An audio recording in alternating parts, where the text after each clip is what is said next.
穿越斗罗，觉醒了大师球武魂，并得到了气运掠夺系，那还说啥了？你捕捉9头能够进化的魂兽，打遍天下无敌手。直到某一天，唐三双目赤红，陈阳，你还我母亲！唐三，你先别破防。阿银对唐三使用鞭挞。在落风村中，陈阳正百无聊赖地看着自己的大师球武魂。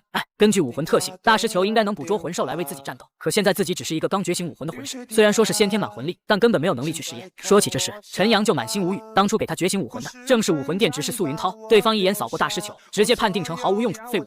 就在陈阳暗自叹气的时候，村长汤姆的声音穿透院墙传了进来：“小杨，赶紧出来，爷爷给你领了个妹妹回来。”来了，村长爷爷。他应声作答，起身推开木门，迈步走出了屋子，抬眼看向汤姆爷爷身侧的小女孩。陈阳脚步一顿，整个人当场愣住。这个装扮，这个特征，该不会是10万年柔骨兔小舞吧？陈阳心脏猛地一跳，瞬间笃定下来，像是证实他的猜想。一旁的小女孩歪着小脑袋看着陈阳：“你好，我叫小舞，跳舞的舞。”话音落下的刹那，一道只有自己能看到的面板出现在陈阳面前。检测到气运之力，恭喜宿主，气运掠夺系统绑定成功。陈阳瞳孔骤然放大，双眼猛地瞪大。虽然很想查看系统功能，但现在还不是时候。压下心底翻涌的激动，陈阳收敛神色，对着眼前的小女孩露出温和神色，开口回应：“你好，我叫陈阳。”一旁的村长汤姆慢悠悠开口解释：“小杨，小舞这孩子命苦，父母外出遭遇魂兽，不幸遇难了，往后就让他留在家里，跟你做个伴。”说完，汤姆拍了拍身上的尘土，转身走了。目送着汤姆爷爷离开，这才带着小舞走进房子里。院子里，小舞小手轻轻捂着扁平的小肚子，眼睛直勾勾盯着屋内木桌上摆着的2根大白萝卜，语气带着几分渴望：“那个桌上的萝卜，我可以吃吗？我好饿，随便吃。”陈阳摆了摆手，毫不在意。得到应允，小舞眼睛瞬间亮了起来，快步跑到桌边，抱起1根大白萝卜，直接小口啃了起来，吃得一脸香甜。陈阳静静看着埋头干萝卜的小舞，脑海里念头飞速转动：10万年柔骨兔化形，到底算不算魂兽？现在小舞尚未进入成熟期，本体魂力依旧保留，本质依旧是魂兽，那自己的大师球武魂能不能收服它？这个念头一旦升起，就再也压不下去。陈阳心念一动，大师球瞬间浮现在掌心，他抬手蓄力，直接朝着小舞头顶轻轻丢了过去。咚一声轻响，大师球撞在小舞头顶弹开，球体瞬间开合，一道白光骤然射出。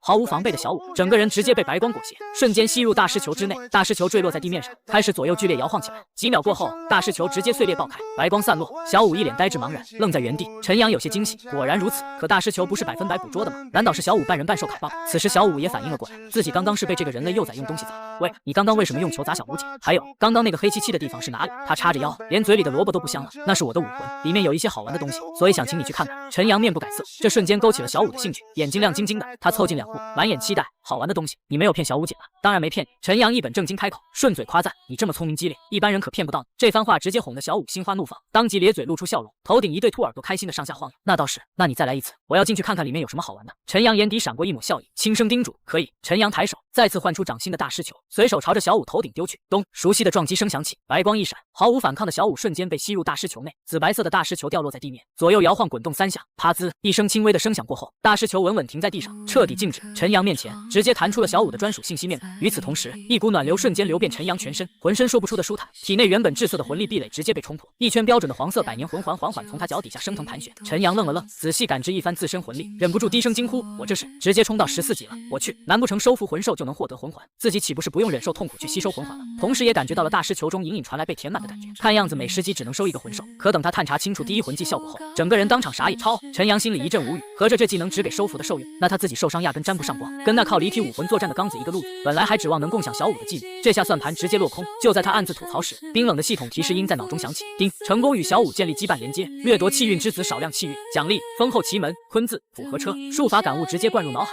整个法门清晰印在记忆里。陈阳心头顿时一喜，这可是丰厚奇门的术法，自身坐镇中宫，升级为方位，以此推动土合车，威力远普通土系魂技一大截，还不会被克制。陈阳忍不住心底狂笑，有系统在手，未来根本不用发愁。系统，你都有哪些功能？丁，宿主可不断做出掠夺气运之子气运的行为，根据气运掠夺多少，发放对应丰厚奖励。陈阳瞬间通透，思路直白简单，说白了就是打压唐三，抢夺机缘，打压他发展。这套操作自己熟得很。而这时，小舞的念头顺着大师球传了过来：快放小舞姐出去，这里黑漆漆的，什么都没有吗？你骗我！陈阳将大师球对准地面催动，一阵白光闪过，小舞气鼓鼓的出现在他面前。不知怎么的，突然感觉眼前这个人类变得好顺眼，就和妈妈一样。还不等他开口，陈阳抢先说道：咱们打一架，赢了你叫我哥怎么样？小舞闻言顿时瞪圆杏眼，打就打，我赢了你，你以后就叫我小舞姐，还要给我好多萝卜吃。话音落下，小舞脚下魂力微微涌动，周身泛起淡淡的魂力光晕，根本不留手，身形一晃，贴近陈阳身前。停！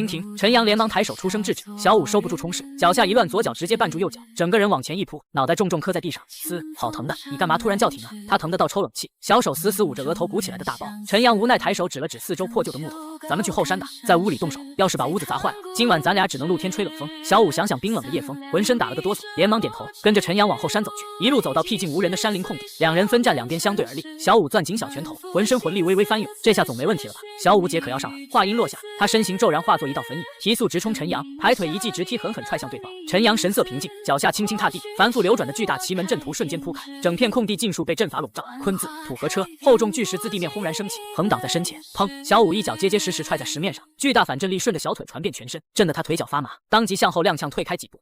哈！小五倒吸凉气，小脸皱成一团，满眼疑惑看向陈阳：“你的武魂明明就是一颗球，怎么还能变出大石头？”“没错，我的武魂是大石球，这只是我额外的能力。”陈阳淡淡开口。话音落下，挡在身前的厚重巨石骤然蠕动碎裂，土石翻滚聚合，快速重组塑形，化作一头鳞甲分明、体型庞大的3米土岩蛇。陈阳抬脚轻点，稳稳踩在岩蛇硕大的舌头上，居高临下俯视下方。小五瞬间瞪大一双杏眼，微微仰头，满眼震惊地看着眼前巨型岩蛇，整个人都看呆了，不甘心的又对着岩蛇踹了几脚，发现除了让自己腿疼外，根本造成不了一点伤害，顿时泄了气，不打了，我根本踢不动这堆石头，愿赌服输，以后小五姐叫你杨哥。小五垮着小脸，不停摆手认输。陈阳看了一眼丝毫未动的经验条，有些失望，看来不能卡棒，自己算是训练师，小五是宝可梦，和自己打刷不了经验。心念一动，脚下岩蛇缓缓低下头，巨大的舌头平稳落到小五跟前，他朝他伸出手，笑着邀约，要不要上来坐着兜两圈？方才还垂头丧气的小五双眼瞬间放光，连忙点头，好啊好啊。小五毫不犹豫伸出小手，借着他的力道，轻巧一跃，稳稳站在宽阔的岩蛇头顶。岩蛇缓缓抬高巨大头颅，越升越高，山间草木、村落远景尽数映入眼底，周遭视野瞬间豁然开朗。陈阳心念一动，自如操控岩蛇在山林间游走穿梭，岩蛇时而腾空抬升，时而俯身俯冲，时而急速疾驰，时而缓步慢行，起伏快慢毫无规律，惊险又好玩。小五起初还紧紧抓着陈阳衣袖，没过片刻就放开手脚，迎着山间清风，笑得眉眼弯弯，清脆的笑声洒满后山林间。快些，再快些！等到魂力消耗的差不多了，陈阳这才散去岩蛇。小五意犹未尽的抿了抿嘴，抬头看向身旁的陈阳，语气满是期待：“杨哥，明天还能玩这个吗？”“玩，当然玩，好爷！”小五开心的欢呼。叮，恭喜宿主与小五联系加深，掠夺些微气运之力，奖励能量方块20。陈阳随手摸出一块粉莹莹的能量方块，旁边的少女鼻尖猛地一抽，眼神当场就直了，口水顺着嘴角不受控制的往下淌。杨哥，你手里那是什么呀？看起来好好吃的样子。小五咬着手指，只觉得这玩意儿的吸引力比他这辈子吃过最香的水晶萝卜勾人10倍都不止。陈阳也不多说，指尖捏着能量方块，径直递到了他嘴边。这叫能量方块，你尝尝。话音都还没落地，小五嗷呜一口就直接咬了上去，细嚼2下，他眼睛刷的一下亮得像星星，双手捧住脸蛋，整个人幸福的都快飘起来了。太好吃了，有妈妈的味道。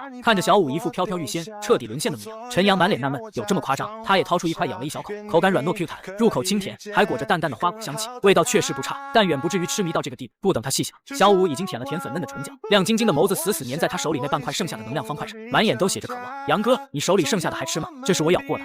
没事没事，我一点都不嫌弃。话音刚落，小五直接叹过口，一口叼走剩下的半块，嚼得美滋滋的。陈阳无奈的叹了口气，心说这兔子刚化形为人，不懂男女有别也实属正常。这时天色彻底暗了下来，晚风裹着凉意袭来，他直接无视小五眼巴巴还想再要的渴求眼神，牵起他的小手，朝着木屋走去。屋里暖黄的灯火应声亮起，汤姆爷爷早已备好饭菜，正和蔼的招呼两人上桌。桌上不过是些粗茶淡饭，三人却吃得格外香甜。吃到一半，汤姆爷爷开口说家里房间有限，让小五今晚跟陈阳挤一间屋。小五嘴里还塞着饭菜，想都没想就满口答应，半点害羞别扭都没有，满脑子都是跟着杨哥，说不定还能求到更多好吃的能量方块。一晃3个月过去，两人的关系愈发融洽，可系统给的奖励却全是些吃吃喝喝的零碎：150块能量方块，20颗能恢复体力的成成果，40瓶肥宅快乐水，外加40根水晶萝卜。陈阳一阵无语，合着刷着兔子的好感，爆出来的全是零食大礼包呗。不过这段时间，他也彻底摸透了大师球的门道，收服的魂兽战斗时，先消耗自身魂力，等魂力耗尽，才会动用他的魂力。他也能主动输送魂力，强化魂兽的攻防属性，而且每收服一只魂兽，他自身的身体素质也会同步提升。等日后魂兽完成进化，实力只会更恐怖。可眼下有件事却让他犯了难，马上就要去诺丁学院报道，要是带小五过去，他魂兽的身份铁定瞒不过唐昊。可要是不去，又拿不到系统奖励，实打实的进退两难。他心里琢磨着，不然干脆把小五送去别的初级魂师学院。念头刚冒出来，一道软糯清脆的声音就从身侧传来：“杨哥，我要吃能量方块。”小五脚步轻快的从拐角窜出去，几步跑到他身边，两只小手紧紧攥着他的胳膊晃来晃去，满眼都是想吃零食的期盼。胳膊上传来柔软的触感，陈阳心里瞬间有了决断，躲是躲不掉的，与其等着被动暴露，不如主动摊牌，刚好还能借着这个机会拉近距离，狠狠刷一波好感。他抬眼看向面前一脸单纯的少女，语气平静：“开门见山，小五你是魂兽对吧？”小五的动作猛地僵住，脸上血色瞬间退得一干二净，一片惨白。他下意识松开手，眼神慌乱的不行，声音带着明显的颤抖，急忙开口辩解：“哥，你说什么呢？我是人啊，我的武魂只能捕捉魂兽，可你却能被收进去。”陈阳抬手捧住小五的脸颊，轻轻用力，逼着他抬头与自己对视。少女眼底盛满了藏不住的惊恐，身子还在微微发颤。你为什么现在才说？小五紧紧抿着嘴唇，声音软乎乎的，满是忐忑不安。因为我不想瞒着你，我知道你是只善良的好魂兽。陈阳语气平稳，眼神直白的望着他。再过几天我们就要去诺丁学院，学院里魂师云集，一旦你的身份暴露，后果不堪设想。我不想你出事，所以想劝你回森林里安稳生活。听完这番话，小五整个人都呆住了，怔怔的望着他的眼睛，一动不动。那双眼里分明藏着4分温柔，3分担忧，还有3分压不住的难过。杨哥，他眼眶一红，泪光一闪，直接一头扑进陈阳怀里，紧紧抱住了他。你不用替我担心的，上次被你那个球球吸过一次之后，我身上的魂兽气息就全都消失了，别人根本察觉不出来，不会暴露身份的。这下轮到陈阳猛了，自己的大师球还有这功效，该不会是直接把魂兽的底层规则都改造成宝可梦模式了吧？不然战斗获取经验升级这套放在魂兽身上根本说不通。厉害啊，那还怕什么？直接冲诺丁！就在这时，系统提示音骤然在脑海中响起，丁，宿主获得小五的深度依赖，掠夺气运之子大量气运，奖励生生混元诀，丹田凝出气海气血，自主汲取外界能量，内力永不枯竭，奖励 Z 手环1，一般系 Z 纯金1。啥 ？Z 纯金就是那个能瞬间释放必杀大招的顶级道具，这都能抽到，那以后岂不是还有机会拿到 Mega 进化时极具化手环？陈阳看着手里的一般系 Z 纯金，嘴角忍不住疯狂上扬，究极无敌大冲撞是吧？这一波直接血赚，陈阳丹田立刻运转起来，源源不断吸纳四周飘着的魂力，在体内慢慢炼化提纯。呼，这下省事了，根本不用专门打坐修炼，以后不管吃饭还是睡觉，魂力都会自动往身体里钻，修为稳稳往上涨，简直不要太舒服。杨哥那个我想吃能量方块了，这只贪吃的兔子又来了。不过今天他心情不错，索性大方一回，直接摸出10块能量方块摆在桌上，让小五放开了随便吃。小五一双眼睛直勾勾盯着桌上堆起来的方块，瞬间挪不开视线，像是看到了绝世美味，小口小口的品尝起来。小五先别吃了，去试试我们的新技能啊！我们的技能。小五滴溜着眼睛，满脸不解，对，跟我去后山，我们试试。陈阳将自己手环佩戴好，又取出最纯金，卡入手环的凹槽内，随后拉着小五就往后山跑。等来到后山，陈阳脚尖轻轻在地上一点，一块巨石轰的从土里冒了出来。小五上踢碎它，啊我妈！小五瞪大了眼睛，不可置信的指着自己，让我踢那么大一块石头，真的假的？陈阳只感觉中二之心爆棚，现实中谁不想来一次热血沸腾的 Z 招式？他双手交叉在身前，摆了个 pose， 大喊一声，准备上了小五释放 Z 招式。镶嵌在手环里的 Z 纯金瞬间爆发出刺眼白光，裹着陈阳大半魂力径直涌入小五体内。小五只觉体内魂力猛地暴涨，他还没来得及开口发问，脑海里凭空多出一套全新魂技的运用法门，全力出击，究极无敌大冲撞。陈阳又学着记忆里的样子，整了一段尬舞，随后大手一挥，高声喝道。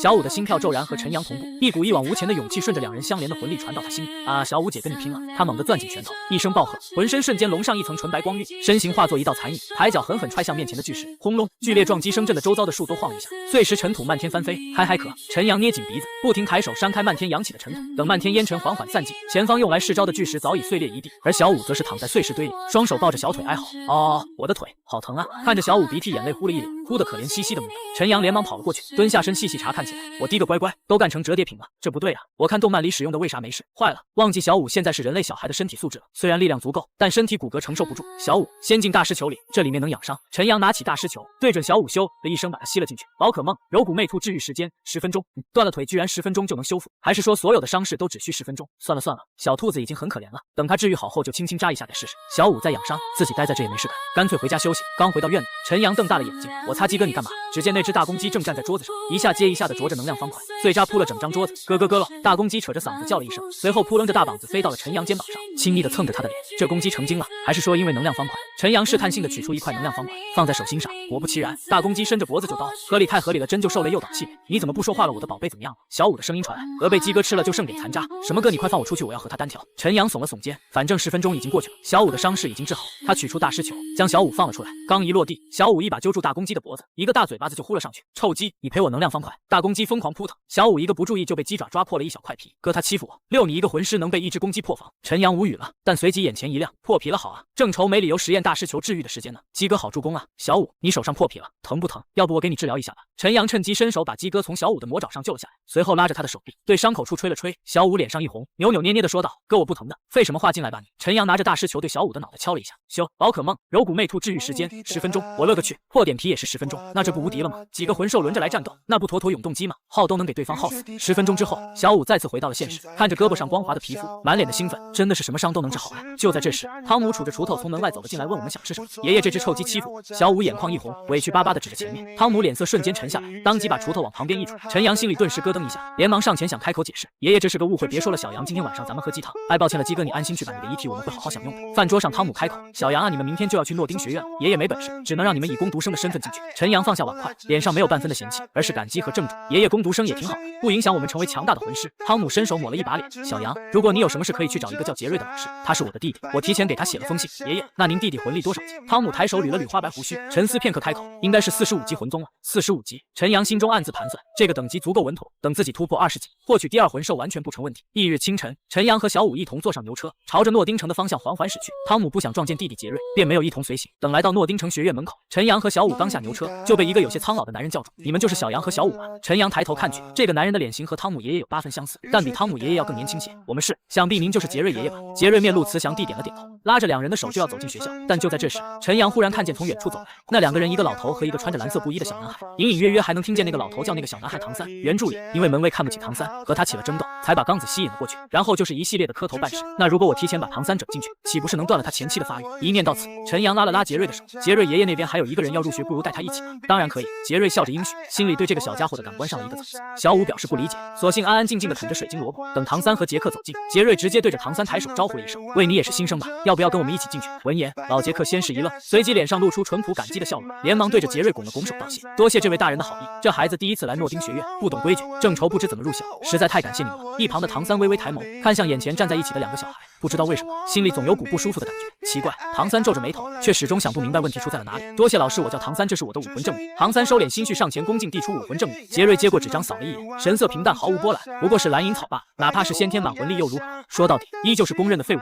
待到老杰克和唐三告别后，几人才向报道室走去。而因为杰瑞这个魂宗的存在，那名守卫根本不敢造次，顺利的完成了入学申请后，几人的寝室也被分配了下来。唐三攻读生宿舍，小五陈阳普通宿舍。陈阳愣了一下，随后抬头看向一旁的杰瑞，后者笑着点了点头。好吧，这样也行，省得还要去做那些毫无意义的劳动。在去往宿舍的路上，系统也响了起来。叮！恭喜宿主推迟气运之子和玉小刚相遇的时间，掠夺微量气运，奖励丰厚奇门，前字障眼法，百花缭乱，只是推迟。陈阳皱着眉头，也对，如果唐三没有拜师玉小刚的话，唐昊也会出手，毕竟他也知道玉小刚和比比东有那点事，可以靠玉小刚套出比比东是怎么修炼双生武魂的。带着这些思绪，2人也是来到了普通宿舍。这间宿舍里住的大多家境普通，不穷困落魄，也非富贵子弟，宿舍氛围平和，压根没有恃强凌弱的霸凌乱象。躺在床上的陈阳闭目默默思索后续的变强计划，以自己目前的修炼速度，再叠加小五共享而来的修炼增幅，升级速度依旧太慢。想要提速，最简单的办法就是让小五参与实战打斗，积攒战力经验，小五变强升级，自己也能同步共享修为进度。有了，陈阳心里瞬间敲定主意，定下小目标，先让小五把同年级学员挨个打一遍，这样小五打爽了，自己也升级升爽了。小五别吃了哥，带你打架去，真的。小五瞬间眼睛一亮，噌的一下从床上蹦起来，亮晶晶的眼眸直勾勾看向宿舍另外4名舍友，跃跃欲试。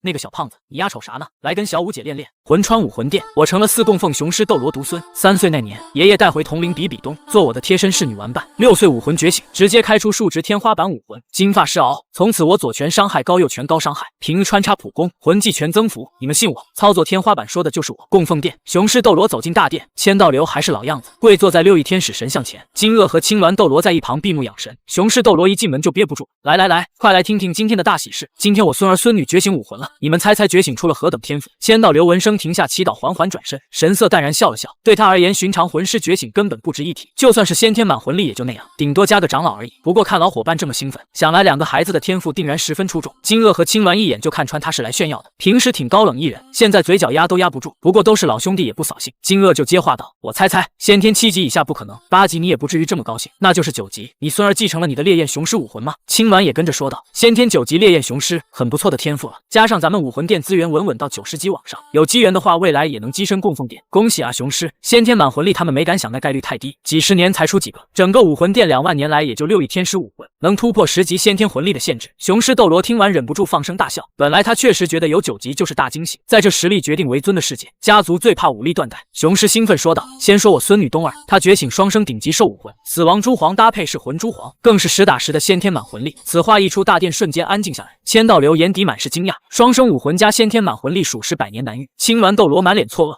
就是你当初从孤儿院带回的那个小姑娘吗？你这运气也太好了吧！”金鳄斗罗也满心羡慕，他还记得那孩子乖巧懂事，样貌出众，没想到藏着如此逆天天赋。雄狮斗罗也感慨，当初只是心疼孙儿孤单，想找个玩伴，没想到捡到一个绝世天才。但这还不是今天最震撼的消息。青鸾忍不住催促：“双生先天满魂力还不算重点，难道你孙儿天赋更强？开啥玩笑？”千道流也期待起来，在他认知里，也就黄金雄狮返祖武魂能勉强压过双生武魂一筹，毕竟双生第2武魂体质不够会爆体，想解决要么仙草魂骨，要么神传承。雄狮斗罗不再卖关子，朗声开口：“我孙儿逍遥觉醒武魂金发狮鳌，先天魂力整整20级，有成神之姿！”哈哈哈哈哈！青鸾彻底失声：“什么先天20级？那是神级武魂才有的。”千道流瞳孔骤然收缩，武魂殿2万年记载，唯有6翼天使和海神能先天20级，全是正统神赐武魂，从未有过例外。如今凭空多出一门20级先天魂力武魂，意味着大陆即将诞生一尊全新的神器。千道流再也按捺不住，直接开启武魂，走去见见你孙儿。另一边，逍遥和比比东还在体验武魂，就看到雄狮灵好带着3位供奉归来，两人连忙躬身行礼，见过千爷爷、金鳄爷爷、青鸾爷爷。千道流笑着摸了摸比比东的头，东儿很好，双生武魂，先天满魂力很厉害，等会千爷爷给你点奖励。随后目光落在逍遥身上，语气带着期待：耀儿，听你爷爷说你武魂金发狮鳌先天20级，能让爷爷看看吗？逍遥二话不说开直接武魂，想要资源就得让人看到价值。一声兽吼震天，金色巨兽在你身后浮现，满身鬃毛如同阳光编织而成，流转灵光，四只粗壮爪子泛着寒芒，双眼像2团旋转的金色风暴，自带蛮荒远古的无上气势。3位供奉震撼至极，千道流感受最为清晰。他偷偷放出一丝6翼天使的神级气息，寻常顶级兽武魂预知必然臣服畏惧，但金发狮鳌一点不怕，反而跃跃欲试往前踏了一步。这一刻他彻底确定，金发狮鳌品质不比6翼天使差。千道流压下震动开口：耀儿，你的武魂应该有天赋领域吧？开启你的领域，全力朝我打一拳。逍遥应声开启雄霸领域，无穷的力量涌进四肢，右手直拳打过去。千道流承接力道的瞬间满脸恍惚，感觉自己在做梦。今天先出个双生天才，又来个刚觉醒就堪比魂帝战力的怪物。耀儿，对你金鳄爷爷和青鸾爷爷也打一拳，然后我有事宣布。2位供奉觉得奇怪，测一下不就行了？刚觉醒能多厉害，撑死魂宗吧？可拳头落下的瞬间，2人彻底傻眼。雄狮斗罗站在旁边，爽得差点笑出声。之前他就是这样。千道流觉得雄狮还是低估了自己孙儿，这武魂比6翼天使强好几个档次，只要不夭折必定成神。刚觉醒便能跨阶对战魂帝，再来带俩魂环能跨5、6阶。一尊稳定成神的天才价值无可估量，能让武魂殿的底蕴传承延续数万年，甚至能彻底完成天使神未尽的心愿，让武魂殿真正一统整片斗罗大陆。千道流神色肃穆，当场定下规制，即日起立逍遥为我武魂殿圣子，享有殿内最高优先级资源，安全第一，身边必须随时有供奉轮流保护。每人3天，如果耀儿要出武魂场，必须提前告诉我，到时候我亲自带队再加1位供奉，无论如何都不能让他出半点事。这话一出，金鳄和青鸾没有反驳，耀儿未来必定能成神，谁敢动他，谁就是武魂殿死敌。千道流继续道：比比东立为圣女，资源仅次于逍遥，比比东天赋100年难遇，又跟逍遥亲密无间，以后大概率结婚，付出少量资源换神之妻，有意很划算，安排妥当。千道流温和看向逍遥：耀儿，你可愿拜我为师？逍遥心中狂喜，毫不犹豫躬身行礼，弟子拜见老师。千道流可是大陆天花板级别的存在，手握无尽资源和至高权柄，这般顶级大腿傻子才会错过。千道流看他毫不犹豫就笑说：好好好，我一定全力培养你。此时雄狮斗罗站出来说道：之前耀儿说他的武魂告诉他金蛟能提体质，体质越强可承载的魂环年限越高，如果消息属实，我想让耀儿先吃金蛟再吸收魂环，最大化挖掘天赋潜力。千道流信了一半，立马安排人试验。3天后，几个供奉齐聚一堂，看着眼前几人目光灼灼，其中一人魂环一黄一紫，金蛟真能提体质造出1000年第2魂环，这意味着20-30年后武魂殿中上层魂师能碾压同级对手，这是能改写大陆格局的东西。千道流不再迟疑，动身前往武魂殿宝库，2万年传承的顶级势力宝库啥都有，他以精神力横扫宝库，直接取出数十块珍藏多年的金蛟，最高年限更是达到28万年，这就是万年传承。他全带走，回到别院，大手一挥，几十块金蛟直接出现在众人面前。金鳄斗罗眼皮狠狠一跳，几万年、10几万年，甚至28万年的，这也太夸张了！这么偏门的东西都能收藏到这么高年限，大供奉怎么做到的？28万年金蛟需要猎杀近乎30万年的海中凶兽，这也太离谱了！雄狮斗罗声音颤抖道：大哥，难道这些都要给耀儿吃啊？就算神级武魂也不能这么硬灌的，他不一定吃得下呀，毕竟他才6岁，体质有极限，消化不了啊。逍遥也暗自心惊，不愧是万年顶级势力，资源丰厚程度远超自己的想象。千道流培养人是真梭哈！千道流摇头开口解释，耀儿可能吸收不完，但神级武魂不能常理看，先吃几百年的慢慢提升，等同年限没用了再换高的。至于金蛟附带的邪性欲望，6翼天使圣光净化就解决了。说完，他握住逍遥手腕检测肉身强度，一检查，千道流又愣住了，这身体强度排除灵魂震荡，竟能吸收12000年魂环，这体质真的是一个6岁小孩能拥有的吗？人形凶兽幼崽啊！众人对视一眼，纷纷感慨，不愧是金发狮鳌，这数值这强度太牛了。千道流忽然笑了，先拿100年金蛟高温化开，分给逍遥和比比东2人服用。比比东微微发红，逍遥啥事没有，只感觉体质提了一点。千道流看逍遥没压力，放心投喂几千年的，接连几块下去，逍遥体质稳步上涨，可承载魂环年限直接提升500年，感知身体状态依旧饱满，毫无负担。逍遥主动开口，还能继续吸收，体内暖意融融，潜力无穷。千道流以精神力反复探查，确认无碍，随即取出万年金蛟持续投喂，1万2万直到10万年金蛟下，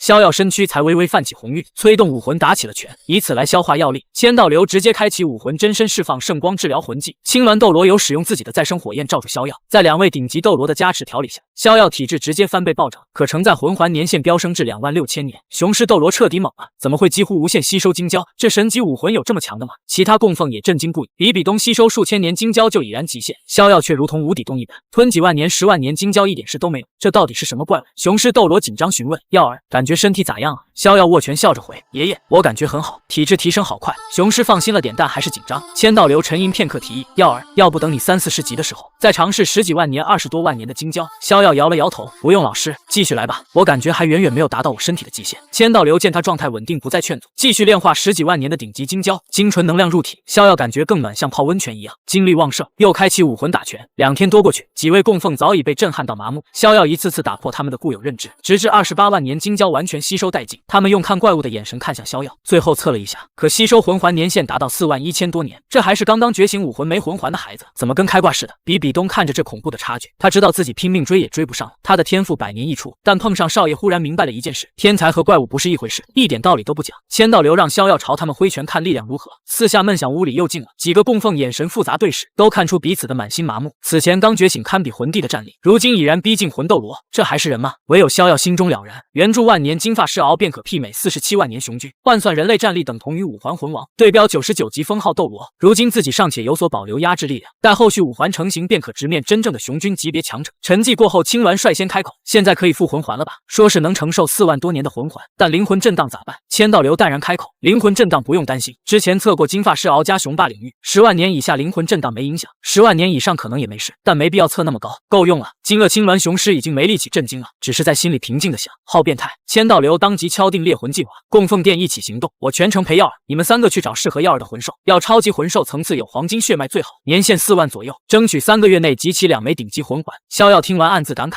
老师真把自己当亲儿子养，2个魂环出动整个供奉殿，99级巅峰绝世斗罗，再加98、97、96级供奉，这阵容在整片大陆都能横着走。第二天一早，4个供奉就带逍遥进了星斗大森林，千道流全程跟着逍遥飞在空中，直接冲进混合区。众人抵达混合区后即刻分头行动，千道流带着逍遥深入腹地，精神力铺开仔细找合适魂兽。半个月后，一个信号升空，千道流瞬间开启武魂真身全速奔赴。片刻后，2人赶到信号发源地，只见金鳄斗罗脚下有个金色巨猿魂兽，2米5高，全身金色，毛发浓密，身躯宽厚，手臂粗壮，獠牙锋利猩红，眼眸凶光毕露，脚底有金色光晕布满古老纹路。逍遥一眼认出这是稀有超级魂兽黄金比蒙，并非斗罗本土物种，是从时空裂缝坠落至此的一种凶兽，常年以龙类魂兽精血脑髓为食，天生对龙系魂兽拥有血脉压制，凶得很，顶级超级魂兽。逍遥心中满是欣喜，千道流也笑了说：“金鳄大哥，这次我输给你了，我飞那么久都没看到啥像样的，你直接来个大的。”金鳄随口道：“可能黄金鳄王对这类金色魂兽有感应，长得快。走吧，这是混合区，虽然有我们在，稳妥起见，先回外围让逍遥杀了吸收魂环，这魂兽不到41000年正合适。”很快抵达外围安全区域，逍遥直接武魂附体，领域一开，一爪子拍黄金比蒙脑袋上，轻松解决。一枚深邃漆黑的万年魂环缓缓升腾而起，逍遥盘腿坐下，开始牵引魂环，黑色魂环落身上，恐怖魂力冲进体内。与此同时，一道狂暴的比蒙灵魂闯入精神视海，可刚一进去就傻眼了。逍遥的精神海里有个山一样大的金色怪物，浑身金毛像流动的太阳，眼神凶狠，散发着远古苍茫的气息。黄金比蒙的灵魂瞬间被威压撕碎，不甘消散。逍遥看灵魂碎了，开始专心吸收魂环。这魂环对他还是有点压力的，毕竟黄金比蒙以龙为食，凶悍程度远超寻常魂兽。他发现吸收的大部分能量都在增强体质，魂力提升很少，不过也正常，吃多少资源打多少输出，体质强就得吃这么多能量。要是随便生还就能保持战力超标，那直接吸10年100年魂环，到90级不就无敌了？不多时，逍遥吸完毕，周身力量暴涨，浑身通透无比，照出金发狮鳌感受了下第一魂技，忍不住笑了。千道流和金鳄好奇问：“魂技是啥？怎么这么高兴？”逍遥笑着缓缓道出：“第一魂技血染山河碎，开启后全属性增幅300%，